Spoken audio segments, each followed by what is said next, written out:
A great team win. Thought the defense, really both sides of the ball came out really sluggish. It was very uncharacteristic of us. We got to figure out why that happened. For 6 weeks, that had not happened, and the defense gave up a bunch of yards, man, a bunch of yards, and in that first quarter, and that was disappointing. The offense didn't handle their pressure near as well as what we had planned on doing, and but the good thing again, the defense forced 3 turnovers there in the first half, 1 for a touchdown, and when you win the turnover battle 4-0, you're going to have a chance to win the game. And then really proud though of the way that both sides of the ball, the entire team responded to that adversity. We were down I think 10-7 going into the second quarter.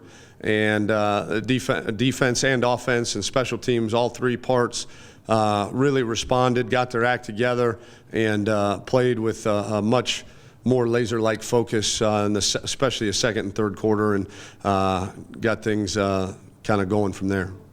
Tom, that last 2:27 of the first half, you skipped I think it's 10 points off the turnovers, and kind of started the avalanche, so to speak, in terms of scoring. Yeah, our defense again is really good at getting those turnovers, and for the most part, I think there was one game this season we didn't convert them. It was Louisville. Didn't convert them into very many points, but other than that, the offense has done a nice job of converting those turnovers into points, and again, those are humongous momentum swings. Tom, you guys, it was 10-7, and you guys roll off 45 points in a little more than 15 minutes, bridging the end of the second quarter, the third, and part of the fourth. What's it like when everything clicks at once, and it's not just the offense, it's the defense setting up the offense, and you guys can become a machine? That's good. I mean, I don't know another adjective, but it's good to see, the kids go out there and, like I said, that was very adverse conditions in terms of kind of being in a place that we haven't been yet this year, being down 10-7 there, and the offense. I think we punt on our first few drives, which was not indicative of the way that we've played so far, but I think it's great to see the guys take their training. We train for adversity, and we teach them. We spend an inordinate amount of time on how to respond to adversity, and they took that training really well, and really it's just a matter of taking a deep breath, being very mindful, what we call don't be primal. The primal human instinct, human element is to freak out and try to do things that you're not trained to do, and we want to make sure that our guys, even when faced with a tremendous amount of adversity, they're very mindful. They take a deep breath and they go just focus on the next play. And we talk about all the time when you've hit with some adversity or a lull, or you're trying to get momentum back, doing something or trying to do something that's outside of yourself never works. What works, what's 100% undefeated, is going back to your fundamentals and playing with fanatical effort, with a driven purpose for the guy next to you. And I think our guys did that. Tom, they had a couple of big passes there early and a couple of pretty good runs.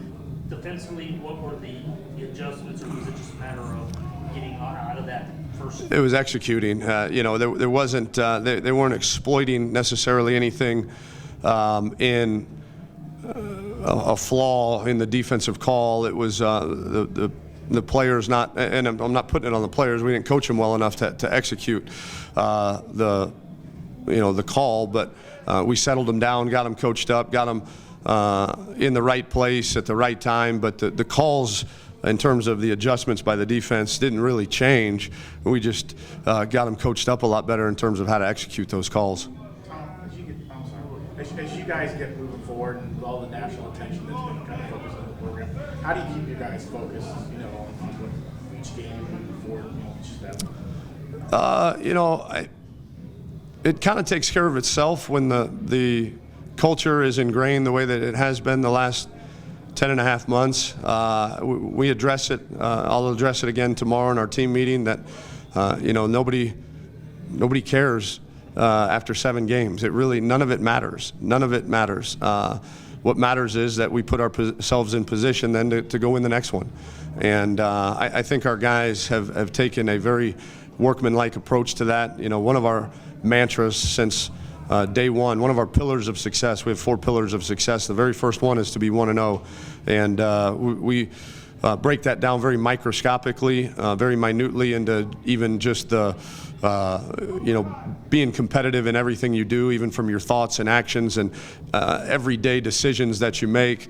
But then on a macro level, it's about being 1-0 each week. And I think I've said before, even on our scouting reports, on our game plans, on our tip sheets, every single thing that gets handed to the players, it doesn't say Game 7 UCF, it says Game 1.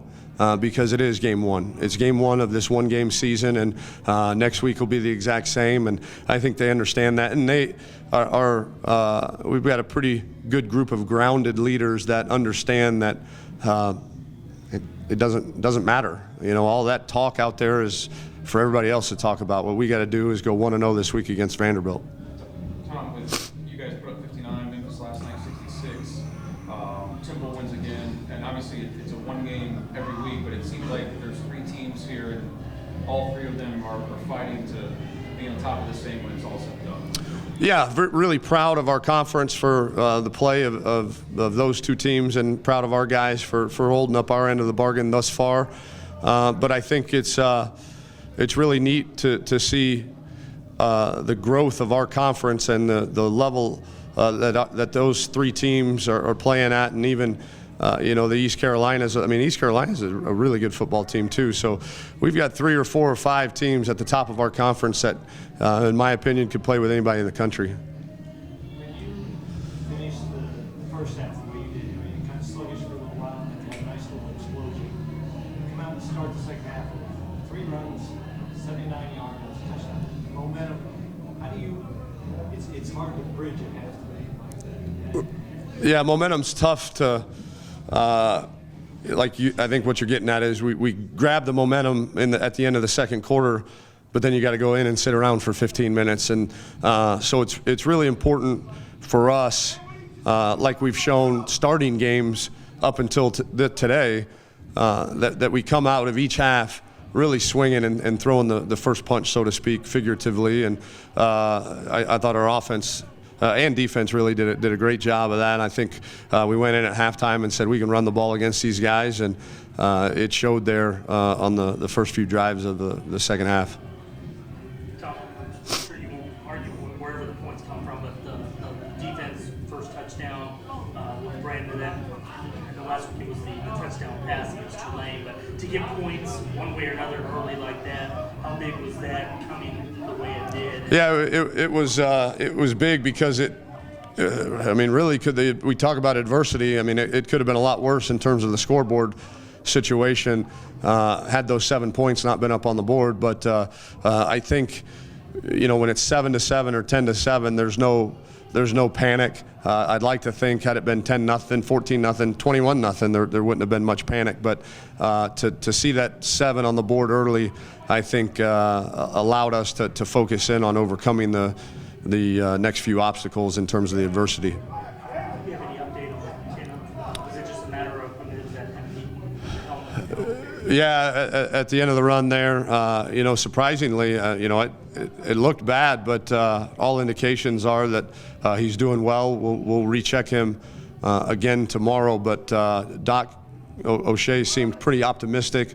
Obviously, with any of those head deals, there's a protocol that you've got to go through, not just today, but tomorrow and the next day, and so we'll see where he's at. But the good thing is, we have a light practice on Sunday. I'm sure he won't do anything in that, and then our players' day off is Monday, so he'll get a good 2 days off, and we'll see if he's ready to go Tuesday afternoon. Ryan Jackson came in and gave a nice spark. Yeah, he's running better. Still tiptoeing a little bit. You'd like him to see some holes that were there that I think he missed, but running with a little bit more downhill mentality, which is good. But we got to get that tiptoeing and you know, kind of sliding around behind the line of scrimmage. That crept up a couple times there. We got to get that out of him completely.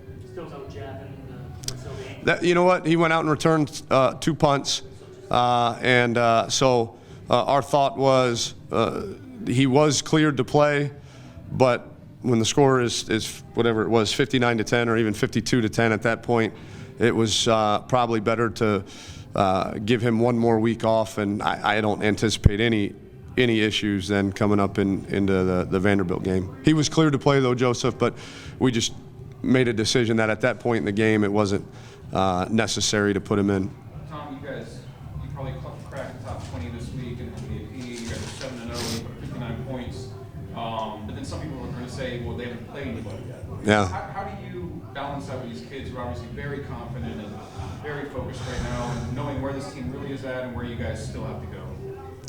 I don't know that we talk about it much. I mean, we play who they put on our schedule. You know, it's out of our control how those teams are record-wise in terms of you know, what they've done outside of our game against them, and so we just keep playing who they say to play next, and what their record is, you know, really is inconsequential. But you've got 7 wins in a row now. Was today building more, or was this today an improvement over last week, and we're still building? I think we played better on the offensive line today, and I think after the first few drives on defense, we played well on defense. Again, Greg didn't have a great game. You know, that's something we got to figure out why. You know, he played just okay compared to how he's been playing, missed some throws, got some happy feet back there in the pocket. And so, but, you know, that. And the final score says you routed them. Right. Yeah. But, I mean, the good thing is you know, coaching really hard after a win is a lot easier than after a loss. You know, you got to manage emotions and egos after a loss. You know, after a win, I think the management of egos is probably the other way, and then you can really coach them hard because I think they're really responsive because they know that if we were able to do what we did and still play, you know, B- football, if you will, especially at the quarterback position, then I think, you know, they're very receptive to then going out and getting better this week. Tom, you look at a situation where with success comes the side effect of your name gets thrown out there for a lot of job openings and stuff like that. How do you kind of just ignore that, or is that just plain and simple, just ignoring it and maybe just telling the players to do the same sort of thing? It's just a different kind of Yeah, I'm not going to comment on any other jobs. You know, as I've said before, you know, that's we live in an age now where anybody that has a smartphone and a Twitter account can post anything they want and make any kind of speculations. My wife, Michelle, and our family love the University of Houston, and really, you know, what I'll tell you is the same thing I tell our guys. It's just a testament to the people we have here at the University of Houston and what we're doing, and none of that stuff really matters to the goals that we have set out in front of us. Tom, you had mentioned with the offensive line that you might tinker with it. You had Wall, I'm sorry, Yeah. tackle, and then you moved Colton to right guard. Is that just, you like that?